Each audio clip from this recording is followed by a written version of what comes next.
আপনাকে দিয়ে হবে না তো। আপনাকে দিয়ে মন্ত্রিত্ব হবে না। মন্ত্রিত্ব করে এদের দরকার। এরা জানে বর্তমান পৃথিবী কেমনে আগে যাচ্ছে। এরা জানে টাকাটা কেমনে পাঠাইতে হয়। এরা জানে মেসেজটা কেমনে পাঠাইতে হয়। এরা জানে কোন জায়গায় হাত দিলে আমার কাজটা দ্রুত হয়ে যাবে। এই যে দেখেন বিপ্লবটা হয়ে গেছে। এই বিপ্লব কিন্তু এরা করবে। ওল্ড জেনারেশন কিন্তু শেষ। ইউনূস সাহেব যে কত বড় চালু মাল, চালু ব্যক্তি পরে বুঝবেন এটা। বোকা, বোকা বুঝতেছেন না? বোকা আপনারা, উনি না। উনি নির্বাচন দিয়ে দিয়েছে কিন্তু সব জায়গায়। এবং নির্বাচনে বাতাস বইতেছে কিন্তু। দেখা যাচ্ছে কে কোথায় পাস করে। ইয়েস, আজকে জাহাঙ্গীর হোসেন আপনার বয়কট করছেন। আর ভবিষ্যতে কি আপনি ন্যাশনাল নির্বাচনে বয়কট করবেন? এই দেশে বিএনপি বড় শত্রু কে? নট জামাত, আওয়ামী লীগ। বিএনপি যদি ক্ষমতা যায়, সে জামাতকে ধরবে না। সে ধরবে আওয়ামী লীগকে।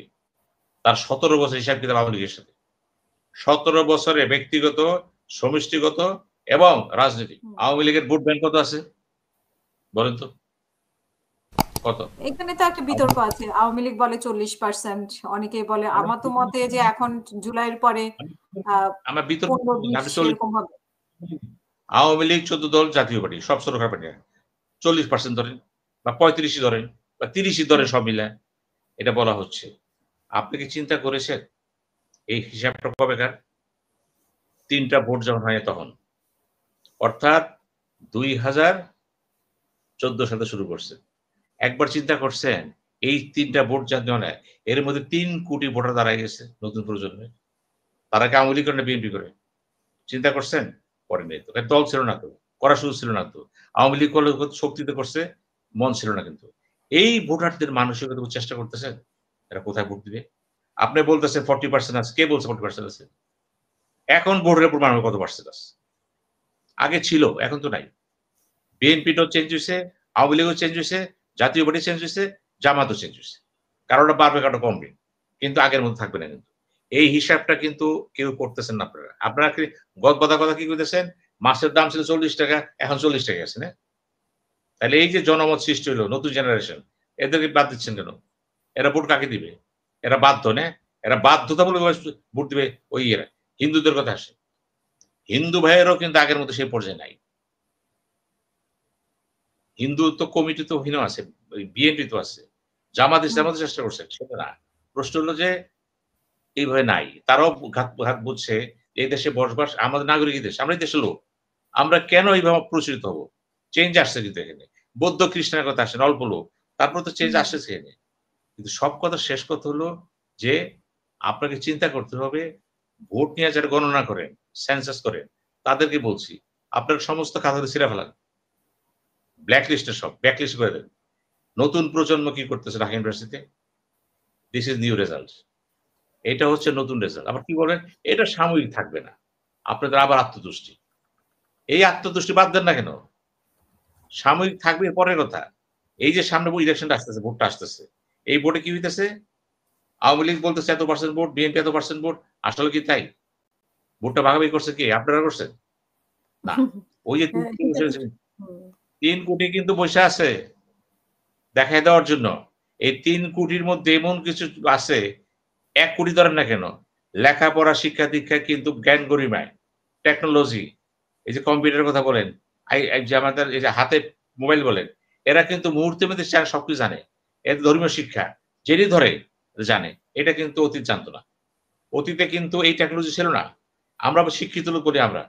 আমাদের জেনারেশন শিক্ষিত লোক মানে কি? সব কম্পিউটার জানে? আমরা শিখছি। কিন্তু আমাদের মধ্যে অনেকেই আছে, অনেক সচিব আছে টাইপ করতে পারে না। অনেক ব্যবসায়ী টাইপ করতে পারে না। কারণ শিখে নাই। মোবাইলটা হাতে আছে সব অ্যাপ বোঝে না। আপনাকে বুঝতে হবে এখন শিক্ষিত সংখ্যা কি এখানে? শিক্ষিত সংখ্যা হচ্ছে ইউনিভার্সিটির যে পেপার সাবজেক্ট প্লাস অতিরিক্তভাবে মডার্ন টেকনোলজি গুলো জানা। এখন আপনি বলবেন, আপনাকে দিয়ে হবে না তো। আপনাকে দিয়ে মন্ত্রিত্ব হবে না। মন্ত্রিত্ব করে এদের দরকার। এরা জানে বর্তমান পৃথিবী কেমনে আগে যাচ্ছে। এরা জানে টাকাটা কেমনে পাঠাইতে হয়। এরা জানে মেসেজটা কেমনে পাঠাইতে হয়। এরা জানে কোন জায়গায় হাত দিলে আমার কাজটা দ্রুত হয়ে যাবে। এই যে দেখেন বিপ্লবটা হয়ে গেছে। এই বিপ্লব কিন্তু এরা করবে। ওল্ড জেনারেশন কিন্তু শেষ। তাদের চিন্তাটা আসবে না কিন্তু। এখন আইটি মন্ত্রী যদি বানায় দেন একজন, এরকম বানায় দিলেন, একেবারে লেখাপড়া বয়োবিশিষ্ট ৭০ বছর বয়স, লাভ নাই তো। কোন প্রয়োজন নাই। গ্যাপ, টেকনোলজি গ্যাপ করা যাবে না কিন্তু। লেখাপড়া গ্যাপ করা যাবে না কিন্তু। এখন শিক্ষামন্ত্রী করলেন দেখে এই 75 বছর বয়স, লাভটা কি? ব্যাপার নাই তো। আপনাকে দেখতে হবে মডার্ন অ্যাপ্রোচের সাথে কার সম্পর্ক আছে। এই যে গবেষণা হচ্ছে, পিএইচডি হচ্ছে, রিসার্চ হচ্ছে, কোনটা দিচ্ছে? মডার্ন অ্যাপ্রোচ কোনটা দেখেন। ওই দিন চলে গেছে মোগল সাম্রাজ্যের কি ওই কোন ছেলে একটা ভালো বিজয় করছিল, একটা পিএইচডি করে দিলেন। ফরগেট ইট জীবন। Life is very short. সামনের দিকে আগান কিন্তু। চিন্তা ভাবনা করতে থাকেন কিন্তু। এবং এই জেনারেশনে বসতে হলে কিন্তু ওল্ড জেনারেশন অনেকগুলো অ্যাপ্রোচ চেঞ্জ করতে হবে। এরা বেদ্যপ না কিন্তু। আপনাকে মনে হবে বেদ্যপ, কথাগুলো বেদ্যপ, আসলে এরা সত্য কথা বলতেছে। আমি একটু উদাহরণ দিই আপনাকে ছোট্টভাবে। তারপর আমরা আমি নির্বাচন একটু আলোচনা করব। ইউএসএস এ নামাজ পড়তে গেলাম। দেখেন, জরুরি। আমার পাশে ২ টা ছেলে বসা। কি দেখি যে খুতবা দিচ্ছে হুজুর। ওই ছেলে দেখি মোবাইল খুলতে দেখতেছে দেখি। বাংলায় খুতবা দেয় না? আগে প্রথম ২ বার ৩ বার। আমি একবার বললাম, "এই ছেলে তুমি এটা কি করতেছো? তোমার তো অ্যাটেনশন ওদিকে।" তখন সে বলে যে, "আঙ্কেল উনি কিন্তু ভুল বলছে। আমি কিন্তু সেটা চেক করতেছি।" মোবাইলে সে কোরআন শরীফ হাদিসটা চেক করে দেখতেছে। দিস জেনারেশন যারা শিখতে চায়, সম্মান দেন। ওই ছেলে মোবাইলটা দেখতেছে, হুজুরের বয়ানটা মিলতেছে না। হুজুর পিছে আছে, এই আগে আছে। হুজুর তো মঞ্চে বসা, সেখানে বসা। দর্শক has become smarter than speaker। এই জেনারেশন। এটা স্বীকার করে নেন না কেন? কিসের আপনি 40%, 30%, 20% বলতেছেন? থাকবে নাকি এগুলো? তখন বলবেন সূক্ষ্ম কারচুপি হয়েছে, এই কারচুপি হয়েছে, হয় নাই। ওটা তো আপনার শোনেন, যে লাইনে শিখছে না, ওই লাইনে চিন্তা করবে। এই জেনারেশন কিন্তু নকল করবে না। খেয়াল করবেন। কারণ নকল করে লাভ নেই তো। আপনার সামনে বই দিয়ে দিবে, লেখেন। দেখে দেখে লেখেন না পারলে। অনেকগুলো জিনিস হয়ে গেছে। বলেন। আরেকটা বিষয় নিয়ে আলোচনা করতাম যে ডাকসু নির্বাচনকে একটা টেস্ট মানে হিসেবে বলেছেন শফিকুল আলম, এবং বলেছেন ভালোভাবে উত্তরণ করেছেন, এবং এই দিয়ে ওনারা জাতীয় নির্বাচনের উদাহরণ, মানে জাতীয় নির্বাচনের টেস্ট ছিল ডাকসু নির্বাচন। আপনি মনে করেন কিনা? ডাকসু তো একটা ক্যাম্পাস মাত্র, আর পুরো বাংলাদেশের বিষয়টা তো অন্যরকম। সেখানে মনে করি না। আমি ওই শফিকুল আলমের সাথে কোনো ব্যাপারে বেশি মতামত দিই না। এই প্রথম 100% মত দিলাম।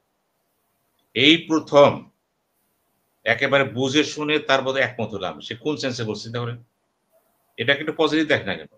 সে বলছে এই নির্বাচনটা টেস্টিং কেস। ইয়েস, ঢাকা বিশ্ববিদ্যালয় বলা হয় parliament, Bangladesh parliament, second parliament. অর্থাৎ সবগুলি বিশ্ববিদ্যালয়ে কিন্তু যখন নির্বাচনগুলো হয়ে যাবে, ইউনূস সাহেব যে কত বড় চালুমাল, চালু ব্যক্তির পরে বুঝবেন এটা।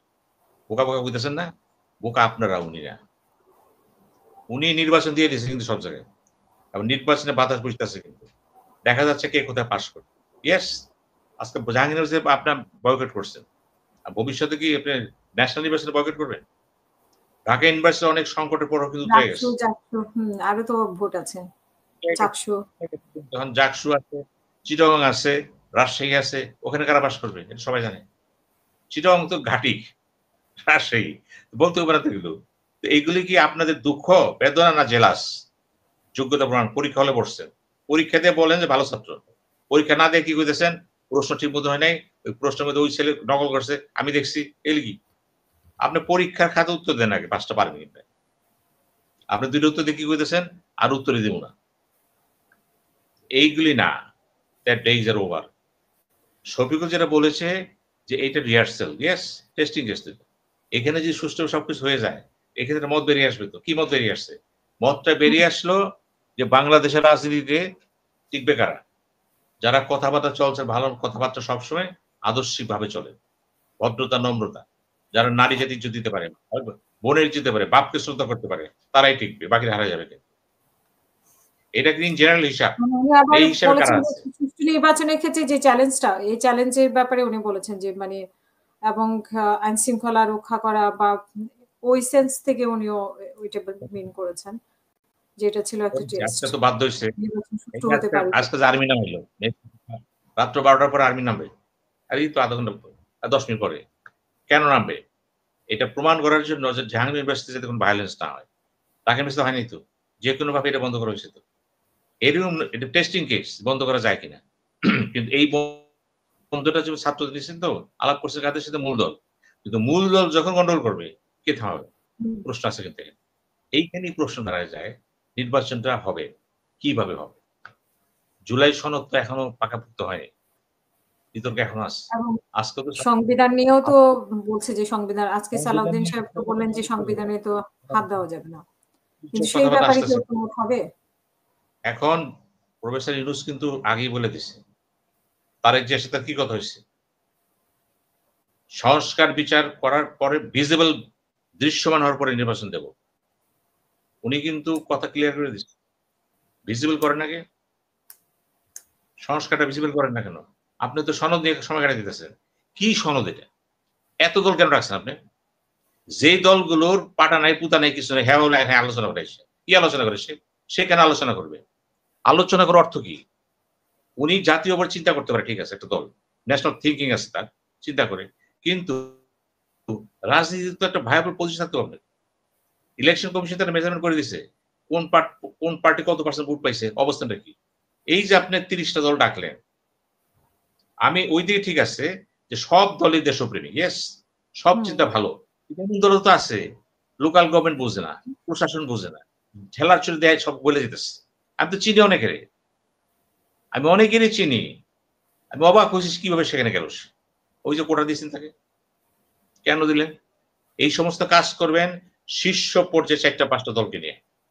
জাতীয় পর্যায়ে স্বীকৃতি আছে, দলীয় অবস্থান আছে, সংসদে ছিল বা আগামীতে যেতে পারে এরা। আপনার প্রথম ভুল হয়েছে, আপনি সচেতন হোক অসচেতন হোক কৌশলগত কারণে হোক, আপনি সময়টা ক্ষেপণ করছেন। আপনি ক্ষেপণ করছেন তো এখন কি করতেছেন? জামাত ইসলাম বলতে নির্বাচনে যাব না, যে পিআর না দেন। এনসিপি বলতেছে সংস্কারটা বাস্তবায়নের গ্যারান্টি চাই, এবং কতগুলো বলে দিচ্ছে কি কিভাবে করতে পারে, পথ দেখাইতে ৪-৫টা। এখন গণভোট করবেন না প্রোক্লেমেশন দিবেন, কি দিবেন পরের ব্যাপার, একটা সিদ্ধান্ত আসতে হতো। না আসলে ইউনূস সাহেবকে বলার কোনো ক্ষমতা এই বাংলাদেশ কোনো পরিবার রাখে না। উনি স্টেট বলে দিছে সিদ্ধান্ত আসতে দৃশ্যমান। পারতেছে না, ঐক্যমত হচ্ছে না, কিন্তু উনারা গ্যারান্টি দিয়ে দিচ্ছে ফেব্রুয়ারিতেই নির্বাচন হবে। আরে বাবা, এটা তো গ্যারান্টি না, এটা তো রাজনীতি। উনি কবু নাকি কোন মা, এই যে আপনার মনে করেন একটা ছেলে আছে, ও দুষ্টুমি করেন না, আপনি কি সব কথাটা বলে দেন, বাবা তোমাকে দিমু দিমু দিমু, ও ঠান্ডা হয়ে যায়। রাষ্ট্র রাষ্ট্র তো সেরকমই, দিমু, সব ঠিক হয়ে যাবে। উনি বলেছে দেব, এখন উনি কি দিবে? উনি তো বলছে দৃশ্যমান। দৃশ্যমান হুম, করার জন্য তো জামাত ইসলামও বলছে, এনসিপি বলতেছে, ওই সবাই, খেলাফত আন্দোলন বলতেছে, এবি পার্টি বলতেছে, গণ অধিকার পরিষদ বলতেছে, এর তো মানা করে নেই। ইভেন বিএনপিও তো বলতেছে দৃশ্যমান। সে তো স্বয়ং চিফ অ্যাডভাইজারের সাথে কথা হয়েছে জনাব তারেক রহমান। দৃশ্যমান। এখন দৃশ্যমানের ব্যাখ্যা কিন্তু নিশ্চয়ই এখনো দেন নাই। সময় হুম, আসলে একটা ভাষণ দিবে, আর কিছু না। একটা ভাষণ। অরুণ সময় দিবে, ওই মুহূর্তে কিন্তু আর কোন দলের চিৎকারে কিছু হবে না। মাত্র চেঞ্জ হচ্ছে না, দেখতেছে না পরিবেশ চেঞ্জ হইতেছে, ডাকসু আসতেছে, আসতেছে, তখন কিন্তু মনে করে বিএনপি সম্ভব বিজয়ী দল, নিঃসন্দেহে। বিএনপি কিন্তু তখন সেই ভাষায় কথা বলতে পারবে না, কারণ অনেকগুলো নির্বাচিত প্রতিপক্ষ দাঁড়িয়ে গেছে, নির্বাচিত প্রতিপক্ষ সামনে এসে আসবে। যখন সালাউদ্দিন বলে যে কি বলে এনসিপির সাথে দরজা খোলা আছে, হাসনাত কি বলছে? দরজা খুলতে কে বলছে আপনাকে? এখন কেন বলবেন এগুলি? দলটা কে? এই যে বলছেন না অনেক কিছু করতেছে, আওয়ামী লীগের সাথে কি হুম, সম্পর্ক জামাতের? আজকে তো আমি একটা স্ট্যাটাস দিছি, সম্পর্কটা কি? যদি মির্জা আব্বাসের কথা ঠিক হয়, খেয়াল করেন, ইভেন ফখরুল ইসলামও তো আনাস বলতেছে, ঘুরে কথা বলতেছে, আসাদুজ্জামান রিপনের কথা বলছে, অনেকেই বলছে তো যে জামাতের সাথে কি, জামাতে ইসলামকে কি ভোট দেবে আওয়ামী লীগ বিএনপি ঠেকানোর জন্য? এই দেশে বিএনপি বড় শত্রুকে, নট জামাত, আওয়ামী লীগ। বিএনপি যদি ক্ষমতা যায়, সে জামাতকে ধরবে না, সে ধরবে আওয়ামী লীগকে।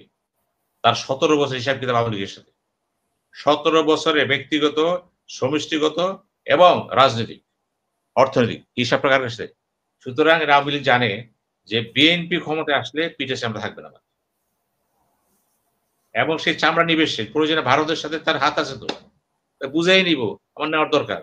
সে লিস্ট করে ফেলেছে অনেক আগে, আরে ধরবে, সে কি করবে? এই গভর্নমেন্ট তো কিছুই করে নাই। সরকার পরিবর্তনের পর যা হয়, এই সরকার কিছুই করে নাই। এটা হবে নির্বাচনের পরে। তখন দেখবেন বিএনপির আসল রূপটা কি। সে তো ক্ষমতা ছিল অনেকবার, সে দেখাইছে তো অনেক কিছু সে। এবার যে দেখাবে না, এত বোকা সরকার বাস করতেছেন কেন? তার প্রতিশোধ ইচ্ছা না? আপনি জানেন না তারাই জিয়ারে কারা পিটাইছে? আপনি জানেন না খালেদা জিয়ার বাসা থেকে কারা বের করছে? আপনি জানেন না বিএনপির অসংখ্য লোক কারো উধাও করে দিয়েছে? এমনি ভুলে যাবো রাজনীতি? এই সমস্ত তাত্ত্বিক কথাবার্তা বইলা কিন্তু রাজনীতিকে সংকটে ফেলায় না। সোজা কথা হুম। Practice, practice.